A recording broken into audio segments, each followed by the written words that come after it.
Yan, good day mga ka-construct, at nandito ulit tayo para magbahagi ng panibagong construction tips. And so kung makikita nyo, tapos na yung ating project. So tapos na yung ating painting works. So yung isa nating project is ongoing pa lang yung plastering. Then naantayin pa natin mag-cure bago tayo mag-apply ng mga painting works. So naubusan tayo ng pinturahin. And ayaw naman natin i-lay off yung ating mga pintor or pagpahingahin, lalo't malapit na ang Pasko, is nadami ang mga kagastusan. Instead na pagpahingahin natin ang ating mga workers, nakita niyo ang ating service ay ating pinapa-kut-kut. Ayan. So i-repaint natin, instead na i-lay off sila, i-divert natin sila dito para ma-restore na rin ang ating mga service vehicle para sa ating project. Ayan.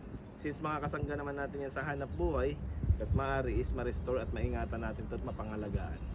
So kung nagustuhan mo ang video na to, huwag mo kalimutan mag-like, mag-follow at mag-subscribe. At pwede ka rin mag-komento kung gusto mo pa ng mga additional construction tips. Huwag magpakasiguro. Always consult an engineer. Inhinyerong abilidad, strukturang legalidad.